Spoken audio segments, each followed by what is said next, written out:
The story of a global empire often starts with a single person. This story begins with a woman named Estee Lauder. Her name was Josephine Esther Mentzer, born in New York in 1906.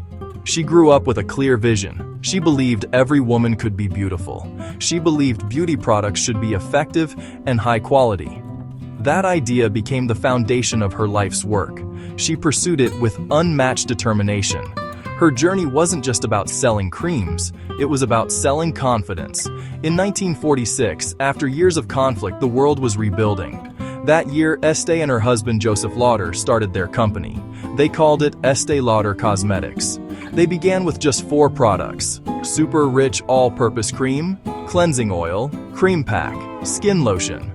These weren't made in a factory. They were created in a small converted restaurant kitchen in New York City. The first years of the company were built on hard work and personal effort. Estée Lauder did not have a large marketing budget. She had her own 2 hands. She had a powerful belief in her products. She began by selling her creams in local beauty salons. She would go to these salons herself. She would give demonstrations to women under the hair dryers. This was a captive audience. She would apply the creams to their faces. She would let them feel the texture. She would let them see the results. It was a slow process, 1 customer at a time, but incredibly effective. A core part of her strategy was giving things away. Estee pioneered the free sample. She believed products should speak for themselves. She would give small jars to friends. She would hand them to women on the street. She would include a sample with every purchase. Her famous line, telephone, telegraph, tell a woman. Word of mouth was the most powerful advertising. A happy customer would tell her friends. In 1947, she received her first major order from Saks Fifth Avenue, $800 worth of products. Every great company has a breakthrough moment. For Estee Lauder, that moment arrived in 1953. It came in a dark, rich, fragrant liquid. The product was called Youth Dew. Initially, it was marketed as a bath oil. This was a very clever move. In those days, women rarely bought perfume for themselves. Perfume was seen as a luxury, a gift a man would buy for a woman. Estee wanted to change that. She wanted women to feel comfortable buying their own fragrance. By positioning Youth Dew as a bath oil, she made it an acceptable, everyday purchase. A woman could buy the bath oil for her evening routine. But the scent was so powerful and long-lasting, it lingered for hours. It was a perfume in disguise. Women loved the rich oriental fragrance. They loved how it made them feel sensual and elegant. Soon, they were using it beyond the bath. They were dabbing it on their skin as perfume. Youth Dew broke the rules. It empowered women to buy fragrance for their own pleasure. The impact was immediate and enormous. By the mid-1950s, Youth Dew made roughly 80% of the company's revenue. With growing success, Estee Lauder refined her business strategies. She perfected the art of the gift with purchase. She offered a beautiful bag filled with sample-sized products as a free gift to customers who spent a certain amount. It encouraged customers to spend more. It introduced them to other products in the line. A woman might come for a lipstick leave with a gift containing a moisturizer or serum. She might then buy that product on her next visit, a cycle of discovery and loyalty. Advertising was another key area. Estee believed in personal touch. She also insisted on a strong brand image. Early on, she picked a specific pale turquoise for the jars. The color conveyed luxury, conveyed cleanliness, and looked good in any bathroom. The ads were elegant and aspirational, featured beautiful models, often with the line, Estée Lauder, the most beautiful face in the world. The business was a family affair. Joseph Lauder was the quiet force behind the scenes. He handled finances, production, operations.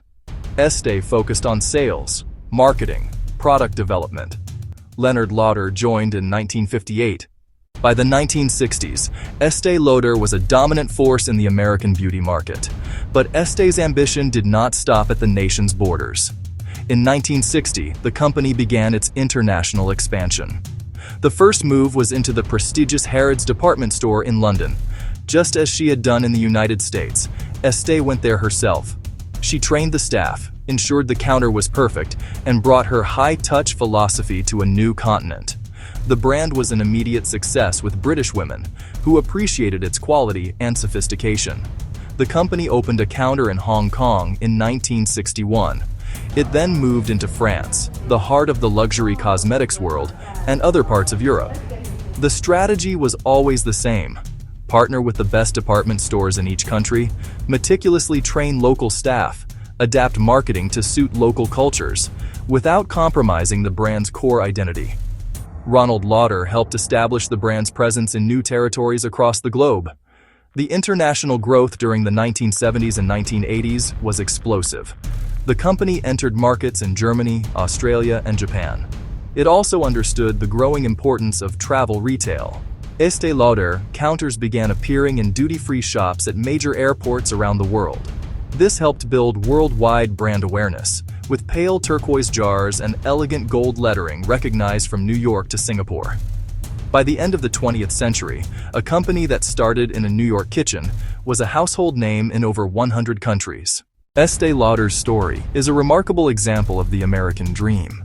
It is a story of how persistence, innovation, deep understanding of the customer can turn a small idea into a global phenomenon. She started with 4 products and an unwavering belief. She ended by creating one of the world's most successful companies. She passed away in 2004, but the empire she built continues to thrive and grow. Her simple ideas, touch your customer, give a free sample, offer a gift, are now standard practices in the beauty industry. Today, the Estée Lauder Companies Inc. is a publicly traded global leader in prestige beauty. It is much more than a single brand. Over the years, under Leonard Lauder and his successors, the company has acquired a portfolio of over 25 distinct brands, including Clinique, MAC, La Mer, and Aveda. The company that began at a kitchen table now has a presence in over 150 countries and territories, in luxury stores, specialty retailers, and online, while staying true to quality, elegance, and high-touch service.